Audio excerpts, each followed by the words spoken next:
avisado por Jesus que o mesmo ia negar Jesus. Por quê? Porque naquela noite Jesus seria entregue aos malfeitores. Mas Pedro, tomado por uma convicção pessoal, Pedro olha para Jesus e diz: mestre, não, eu não te negarei, ainda que todos te neguem, eu não te negarei. Jesus olha para Pedro e diz: Pedro, ainda esta noite, antes que o galo cante, você me negará 3 vezes. Pedro, convicto da sua coragem, da sua valentia, diz para Jesus: ainda que seja necessário morrer, eu irei contigo e não te negarei. Pedro não fala isto da boca para fora, Pedro fala do fundo do coração. Pedro, ele estava certo de que ele era capaz de não negar Jesus, porém Pedro não sabia que o coração do homem era enganoso.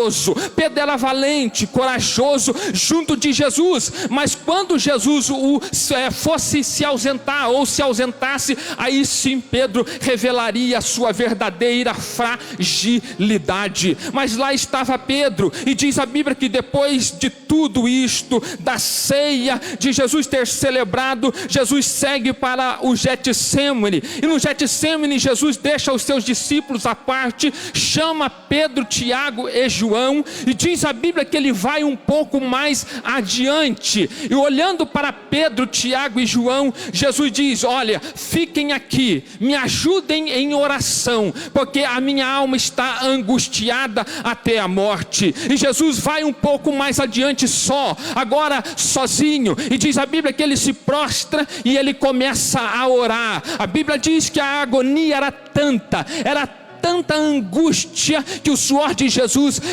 se transforma em gotas de sangue. Jesus, ele sente o sofrimento antecipadamente do que ele ia viver na cruz, o que ele ia vivenciar nas mãos dos malfeitores. Mas diz a Bíblia que uma hora depois Jesus volta e encontra os 3 discípulos dormindo. Jesus os desperta e diz: nenhuma hora vocês podem zelar comigo, fiquem aqui em oração, eu vou orar mais uma vez. E Jesus vai mais uma vez, e isto Jesus se repete por 3 vezes. Nas 3 vezes que Jesus volta, lá estavam os 3 discípulos dormindo. Jesus desperta na 3ª vez os discípulos e diz: vamos, a minha hora chegou. E neste momento está vindo os malfeitores juntamente com o traidor, e Jesus é entregue nas mãos dos soldados romanos. Pedro, no momento em que Jesus é entregue, diz a Bíblia que ele desembainha a sua espada, corta a orelha do servo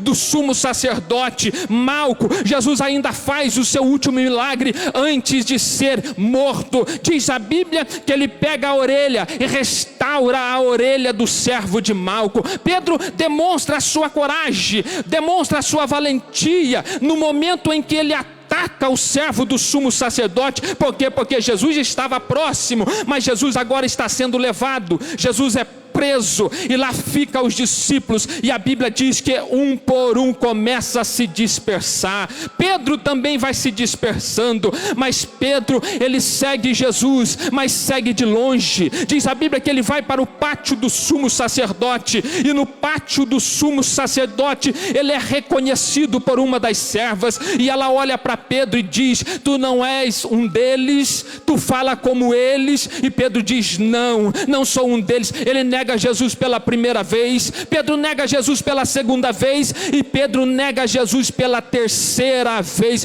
e diz a Bíblia que o galo canta. Mas neste momento em que o galo canta, Jesus está passando, e diz o texto que os olhos de Jesus foca-se nos olhos de Pedro, e quando Pedro sente o olhar de Jesus, o texto diz que ele chora, e chora amargamente. Por quê? Porque Pedro lembra da palavra de Jesus, e Pedro reconhece que ele não era nada daquilo que ele dizia ser. Por quê? Porque Pedro era eternamente dependente de Jesus. Pedro dependia da presença de Jesus, Pedro dependia da força de Jesus, assim como nós, assim como eu, assim como você. Sem Jesus nós não somos nada. Somos valentes quando Jesus está perto, somos corajosos quando Jesus está perto, mas quando Jesus se ausenta, nós nos acovardamos. Por isso nesta noite a A palavra que eu tenho para você é esta: busque, chame a presença dele para perto, porque a presença dele nos encoraja,